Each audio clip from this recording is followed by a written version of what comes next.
시청자 여러분 안녕하십니까? 헬로티비 뉴스입니다. 의정부시가 낡은 현충탑 주변을 시민 추모와 휴식이 공존하는 보훈 문화공원으로 새롭게 단장합니다. 오래된 시설 개선은 물론 6.25 전쟁의 역사를 되새길 수 있는 공간도 함께 조성되는데요. 자일동을 의정부 보훈의 랜드마크로 만들겠다는 계획입니다. 김소영 기자가 취재했습니다. 의정부시 자일동에 위치한 현충탑 일대가 메모리얼 파크로 재탄생합니다. 총 사업비는 9억여 원, 국토부 개발제한구역 주민지원사업 공모 선정으로 국비 대부분을 확보하며 사업이 본격화됐습니다. 21일 메모리얼 파크 시삽식이 개최됐습니다. 의정부시는 경과 보고를 통해 주민들에게 리모델링 범위와 의미를 설명했습니다. 이번 리모델링 사업은 현충탑 주변과 주차장 부지 등을 정비하고 추모와 휴식 기능을 결합한 열린 공원으로 만드는 것이 핵심입니다. 이번 사업은 인근 자일동 생태마을 개발과 연계해 보훈과 자연이 함께 어우러진 도시 랜드마크를 목표로 하고 있습니다. 그저 표면만 바꾸는 것이 아니고 실제 우리가 외국에 잘 만들어진 메모리얼 파크가 가게 되면 왠지 모르게 엄숙한 분위기를 느끼면서도 한번 시간이 되면 꼭 다시 한번 찾아가 보고 싶은 그런 공간, 내 일상생활의 연장이 되는 공간, 일부러 이곳을 일부러라도 찾아오게 되는 그런 공간으로 꼭 만들어가게 될 것입니다. 의정부시 메모리얼 파크는 내년 봄 준공을 목표로 진행됩니다. 시는 이번 리모델링이 시설 개선을 넘어 지역 보훈 문화의 새로운 중심이 될 것으로 기대하고 있습니다. 헬로티비 뉴스 김소영입니다. 20일 저녁 7시 25분쯤 연천군 전고급의 한 임야에서 불이 났습니다. 이 불로 인명피해는 없었지만 사유림 약 4,000제곱미터가 소실됐습니다. 산림청과 소방당국은 장비 20대, 인원 80여 명을 동원해 진화 작업을 벌였고 불은 4시간여 만에 모두 꺼졌습니다.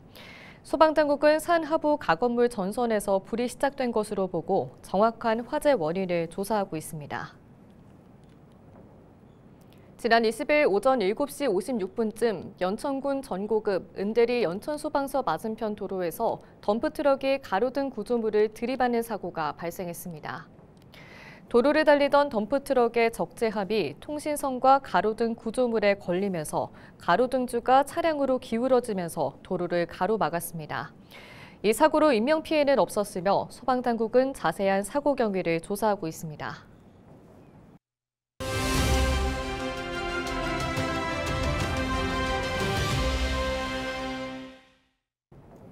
경기 북부 전철 1호선 증차 요구가 계속되고 있습니다. 주민들은 6만 서명을 모아 대통령실을 찾아갈 계획이라는데요. 김신혜 기자가 취재했습니다. 양주 시민들이 거리로 나왔습니다. 손에는 전철 1호선을 증차하라는 내용의 피켓이 들려 있습니다. 양주역을 지나 동두천, 연천으로 가는 열차를 더 늘려달라는 겁니다. 신도시 개발로 인구가 급증했지만 1호선의 배차 간격은 그대로기 때문입니다. 양주역까지만 오는 것도 있잖아요. 근데 저는 무조건 연천행은 타야 되니까 더 불편해요. 엄청 불편해요. 하지만 코레일 등은 수요가 충분하지 않다며 회의적인 상황. 정말 수요가 부족할까? 신도시와 가까운 덕계역의 승하차 인원은 회천지구 입주가 시작된 2022년보다 2배 이상 늘었습니다. 주민들은 신도시에서 역까지의 접근성이 낮아 실제 수요가 반영되지 못하고 있다고도 주장해왔습니다. 이를 입증하듯 옥정신도시와 덕계역을 잇는 700번 버스가 2대 증차되자 버스 이용객은 더 늘었습니다. 일평균 이용객이 증차 전 1,050명에서 한 달 만에 1,550명으로 약 50% 늘었습니다. 이용객들은 덕계역까지 이동하기가 수월해졌다고 말합니다. 한참 기다려야 되니까 엄청 불편하죠. 요 고읍동 갈 때도 타고 또 저기 이제 덕계역 갈 때도 타고 자주 있는 것 같더라고요. 양주시는 앞으로 신도시에 4만 명이 더 입주할 예정이라 수요는 더 늘 수밖에 없다며 증차가 시급하다고 강조합니다. 신도시들의 그동안의 문제가 입주를 다 한 후에 나중에 교통이 따라오다 보니까 불편이 엄청 컸거든요. 국토교통부에서 3기 신도시 조성을 할 때 표명한 게 선교통 후 입주입니다. 그래서 그 부분에 대해서 저희 2기 신도시인 회천 신도시가 그런 어려움을 겪고 있기 때문에 선제적으로 그런 정책을 반영해서 1호선 증차추진위원회를 중심으로 양주, 동두천, 연천 주민들은 6만 명의 서명을 모았습니다. 1호선 증차가 이재명 대통령의 대선 공약 중 하나인 만큼 조만간 대통령실을 찾아가 공약 이행을 촉구할 계획입니다.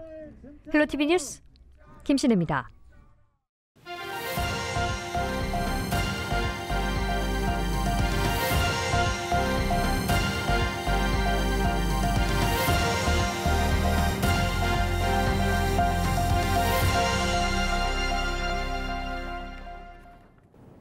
전국에서 어린이 유괴 시도 신고가 잇따르면서 등하굣길 안전에 대한 우려가 커지고 있습니다. 정부가 어린이 등하굣길 안전 확보 종합 대책을 발표한 뒤 현장 확인에 나섰는데요. 실제 통학로가 어떻게 달라지고 있는지 또 어떤 보완이 필요한지 차선영 기자가 취재했습니다. 부산 수영구 강남초등학교. 수업을 마친 아이들이 한꺼번에 교문 밖으로 쏟아져 나옵니다. 행정안전부가 하교 집중 시간대에 맞춰 통학로 안전 실태 점검에 나섰습니다. 지난주 어린이 등하굣길 안전 대책을 발표한 뒤 이어진 후속 조치입니다. 현장에서 캠페인이 잘 이루어지고 있는지 확인도 해보고 또 어린이들이 이 범죄에 노출되지 않는 그런 이 환경이 제대로 갖춰져 있는지를 점검하기 위해서 윤 장관은 교문 앞 아이들 보행 동선을 살피고 위급 상황에서 어린이를 보호하는 아동 안전 지킴이 집의 운영 상태도 점검했습니다. 이른바 워킹 스쿨버스, 학생들과 함께 하굣길을 걸으며 교통사고나 범죄 위험 요소가 없는지도 직접 확인했습니다. 그 이상한 아저씨들이나 누가 어른들이 다가와서 나 따라와라 그렇게 이야기를 해도 따라가면 안 돼요. 네. 최근 3년간 모르는 사람에 의한 미성년자 약취, 유인 사건은 연간 150에서 190건 수준. 피해 아동의 75%는 초등학생 이하 저연령 아동으로 대부분 사건이 오후 3시에서 6시 사이 하교 시간대에 집중돼 있는 것으로 나타났습니다. 통학로 안전 강화의 필요성이 꾸준히 제기되고 있는 이유입니다. 정부는 어린이 등하굣길 안전 대책을 통해 아동 관련 범죄 신고가 접수되면 최우선 순위로 경찰과 형사, 기동 순찰대가 동시에 출동하는 체계를 마련했습니다. 또 통학로 취약 요소를 전수조사해 CCTV와 비상벨을 확충하고 아동 안전지킴이 인력을 늘리기로 했습니다. 범인을 신속하게 검거하기 위한 AI 기반 영상 분석 기술도 도입합니다. 학부모들은 무엇보다 반복적인 안전교육과 즉각적인 신고 체계가 필요하다고 말합니다. 우리 아이들에게 계속 이런 이제 낯선 사람들의 만남에 대해서도 주의를 계속 줘야 되는 부분도 있고, 이제 부모님들도 우리 아이가 그런 일이 아주 작게나마 있어도 이거를 그냥 넘어가지 않고 이제 이런 일이 더 이상 발생이 되지 않게 계속 교육. 보이는 순찰과 시설 보안만으로는 불안을 완전히 거두기 어려운 상황. 아이들을 지키기 위한 법 제도 정비와 안전 예산 확보, 그리고 지속적인 예방 교육이 함께 추진돼야 한다는 목소리입니다. 헬로티비 뉴스 차선영입니다. 의정부시는 시민의 안전한 보행 환경 조성을 위해 망월사역 인근 안심 귀갓길 일대 야간 합동 점검을 진행했습니다. 이번 점검에는 김동근 시장이 직접 참여해 의정부 경찰서와 경기도 여성단체협의회, 의정부시 지회 등이 함께했으며 보안등 밝기와 방범 시설물 정상 작동 여부, 골목길 사각지대 등 지역 안전 실태를 종합적으로 확인했습니다. 시는 현장에서 수렴된 의견을 통해 즉시 조치가 가능한 사항은 신속히 개선하고 중장기 개선이 필요한 사항은 관계 부서와 협의해 단계별 개선을 추진할 계획입니다. 의정부시가 캠프 레드클라우드 안에 있는 근대 건축물 기록 보존을 추진합니다. 철거 예정 건축물 중 26곳에 대해 문화유산 설계 방식으로 도면화하는 기록 보존 용역을 진행하기로 한 건데요. 캠프 레드클라우드는 약 60년 동안 사용된 미군 기지로 근현대사의 흔적이 담긴 건축물이 많이 남아 있습니다. 의정부시는 이외에 하부 오염이 없고 보존 가치가 있는 예배당 등에 대해서는 현지 보존하기로 국방부와 협의했습니다.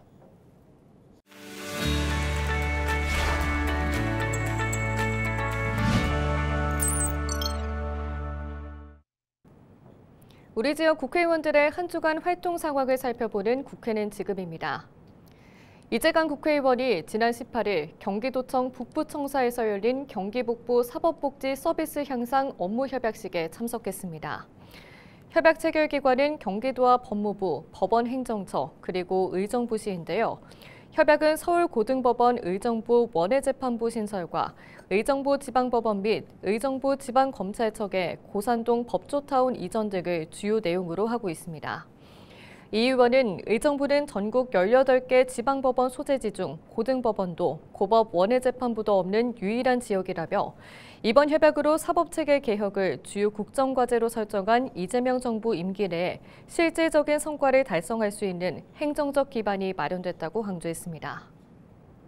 박지혜 국회의원을 포함한 국회 기후에너지환경노동위원회가 지난 19일 경기 북부 에너지고속도로 구상을 점검하기 위해 파주와 판문점을 방문했습니다. 박 의원은 AI 기반 디지털 산업의 성장과 탄소 중립 전환을 위해서는 안정적인 대규모 전력을 확보하는 것이 과제라고 지적했는데요. 이어 에너지 고속도로 논의의 핵심은 재생에너지의 확대라며 접경 지역과 같은 유휴 부지를 영농형 태양광 등 재생에너지 생산 기반으로 활용하는 방안을 검토해야 한다고 강조했습니다.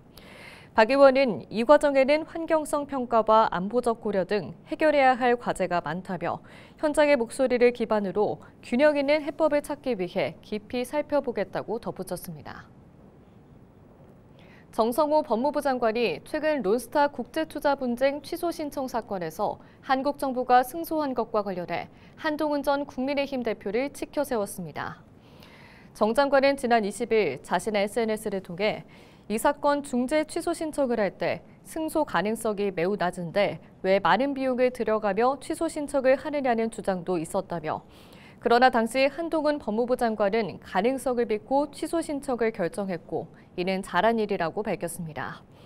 이어 취소 소송은 한 전 장관이 법무부를 떠난 이후 본격 진행됐고 정치적 혼란기에 흔들림 없이 최선을 다한 법무부 직원들, 정부 대리인인 변호사 등 모든 관계자들의 헌신이 모아져 승소를 만들어냈다고 덧붙였는데요. 정 장관은 국운이 다시 상승하는 시기에 모두 함께 감사하고 즐거워해야 할 일이라며 그동안 수고하신 모든 분들께 다시 한번 감사드린다고 강조했습니다. 지금까지 국회는 지금이었습니다. 교통약자를 위한 시설을 갖춘 유니버셜 디자인 경로당이 양주 남면 매곡리에서 새롭게 문을 열었습니다. 경로당에는 미끄럼 사고 예방 시설과 눈에 띄는 안내 사인, 안전 손잡이 등이 생겼고 이동이 편리하게 동선도 재배치됐습니다. 양주시는 이용자 참여 워크숍과 설문조사, 전문가 회의 등을 통해 실제 이용자들의 생활 패턴과 요구를 반영해 설계했다고 밝혔습니다. 경기도에서 유니버셜 디자인이 적용된 경로당은 매곡리가 처음이며 양주시는 제작된 가이드북 라인을 토대로 정책을 확대할 계획입니다. 의정부시가 지역 재택 의료기관과 함께 의료 돌봄 통합 지원 체계 구축에 나섭니다. 시는 이를 위해 18일 경기도 의료원 의정부병원, 편한자리 의원과 업무 협약을 맺었다고 밝혔습니다. 새 기관은 앞으로 방문 진료 서비스 지원과 대상자 발굴, 지역사회 연계 등에 협력할 예정입니다. 이번 협약은 내년 4월 관련 법률 시행에 앞선 조치로 새 기관은 민관 상생 모델 구축을 통해 실질적이고 지속 가능한 돌봄 체계를 만들 것을 약속했습니다. 경기주택도시공사가 양주 은남산업단지 산업시설용지 8필지를 수의계약으로 공급합니다.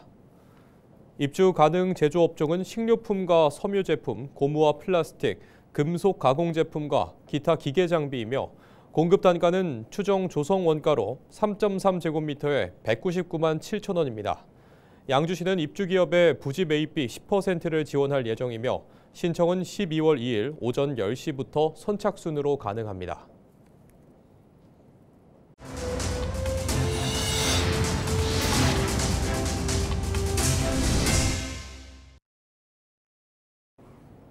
이상으로 뉴스를 마칩니다. 저희는 언제나 지역민 여러분과 함께합니다. 시청해주신 여러분 고맙습니다.